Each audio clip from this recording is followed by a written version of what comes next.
Hello, this is Charles Scoville, your Golden Harvest Great Lakes area agronomist, and welcome back for another edition of the Golden Harvest Agronomy in Action podcast. Now, today is June the 12th, and it's been a crazy weather week out there for all of us across the area. Boy, multiple storm fronts across the region, some causing downed trees and even flooding in places, including our northern Ohio fields. Why, just some years it seems like that area just can't catch a break.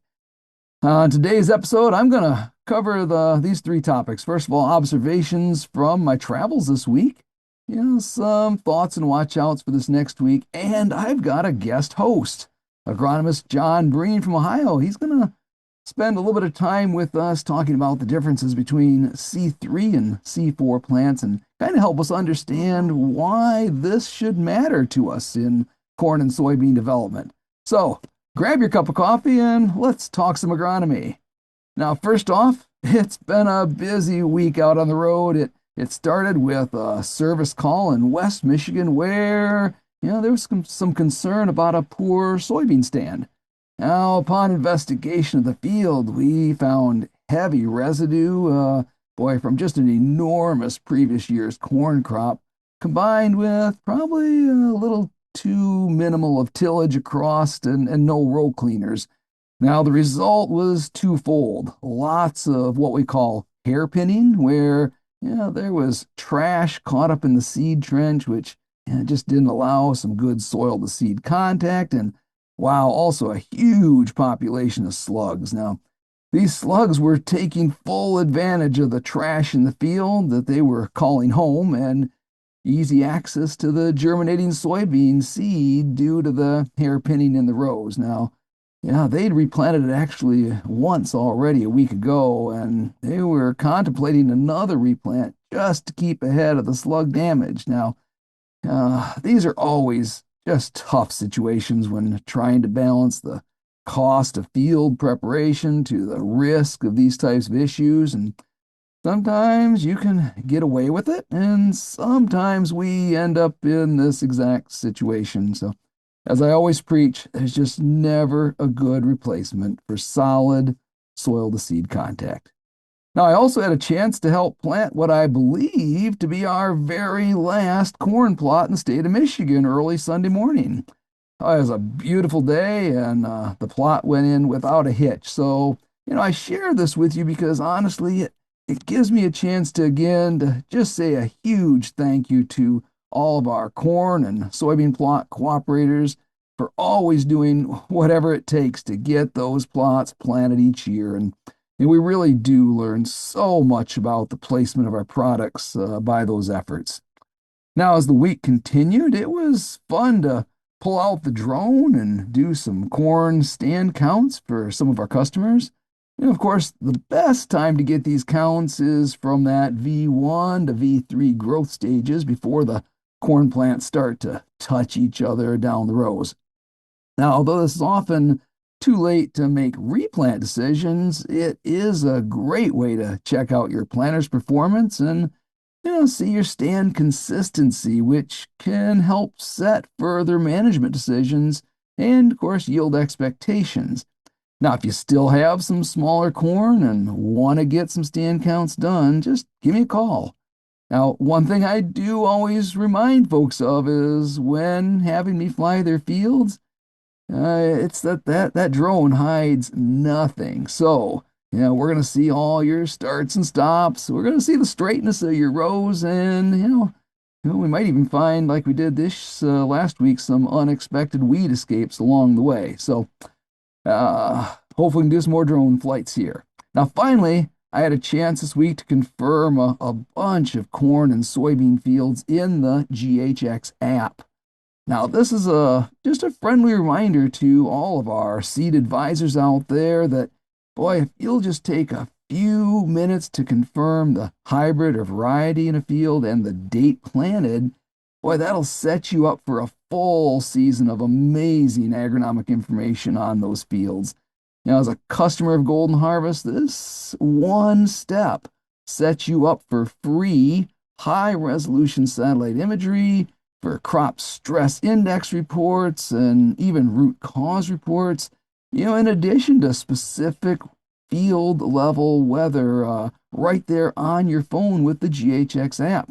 So if you want any help setting this up, just get with me or your Golden Harvest sales reps, and we'd be excited to get you started.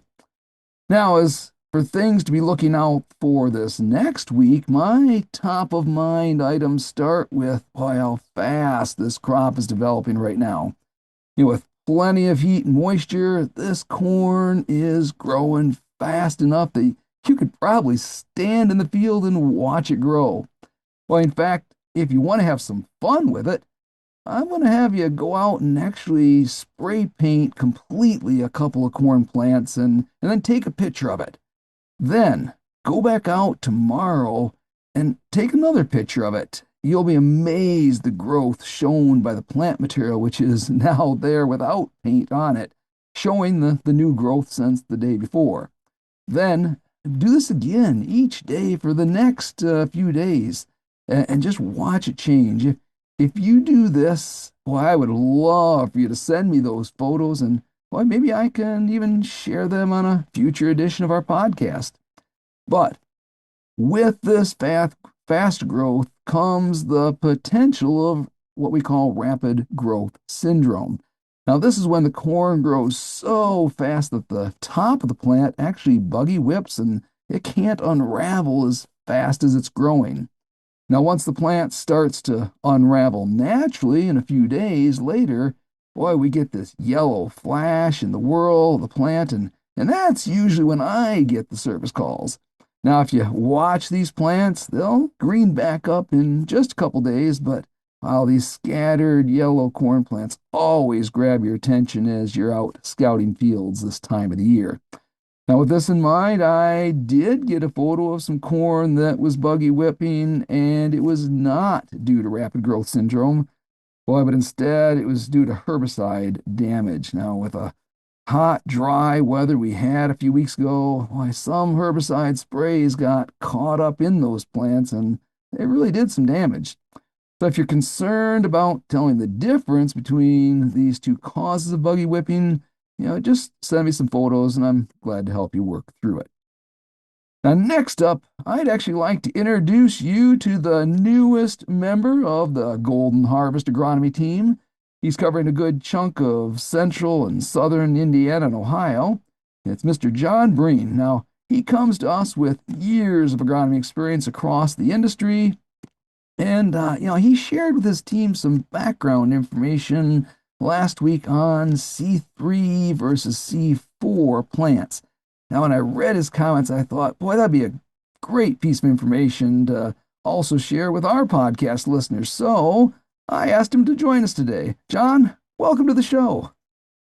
Charles, hello, and thank you for allowing me to be part of this and spending some time with your audience.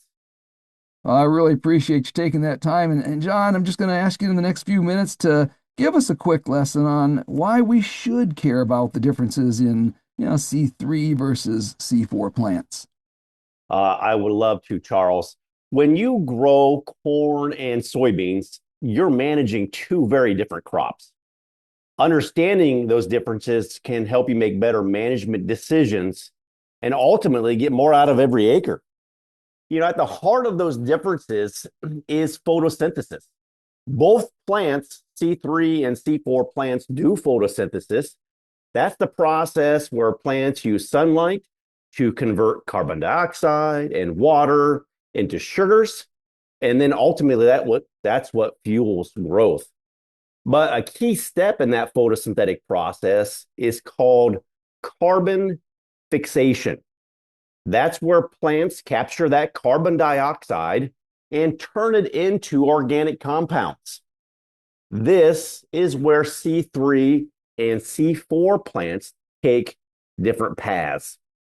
So, point of reference, soybeans, wheat, and rice are C3 plants. Corn, sorghum, sugarcane, and sunflowers are C4 plants. The names C3 and C4 just simply refer to the number of carbon atoms and that first molecule produced during carbon fixation and the photosynthetic process. The challenge for C3 plants is the enzyme responsible for capturing carbon dioxide can also react with oxygen. So when temperatures are high and plants close their leaf blowers to conserve water, oxygen builds up in that leaf. Kind of think of it as you holding your breath and the carbon dioxide builds up in your lungs. That's the same thing that happens in a leaf, but that's oxygen instead of carbon dioxide. This process triggers something called photorespiration. And Charles, I guarantee you there'll be a quiz on all these big words before we're done here today, but bear with me. Photorespiration is a major energy and resource strain on these C3 plants. And it can consume up to 30% of the carbon a plant captures. This carbon could be used to ultimately build yield. Researchers estimate it can reduce yields about 20% in wheat and over 30% in soybeans. That's why this process is so important to know just a little bit about. The difference, C4 plants have solved this problem by physically separating these steps in the photosynthetic process. Won't get into those details, but it separates how it does that. This allows them really to concentrate carbon dioxide around that photosynthetic machinery, reducing photorespiration. Really what that means is that C4 crops are much more efficient users of sunlight, water, and nitrogen, and making them especially well adapted to hot, sunny environments. So really this begs the question of why should I care? And really there are two questions that I hope to answer today. The first one is, why do corn plants or C4 plants grow so much taller than soybeans or C3 plants? And ultimately, it's because C4 plants require less nitrogen in their leaves and build less carbon-dense leaf structures. So their structure is so much less complex. This allows them to invest more resources into additional leaves, larger root systems, and greater biomass production.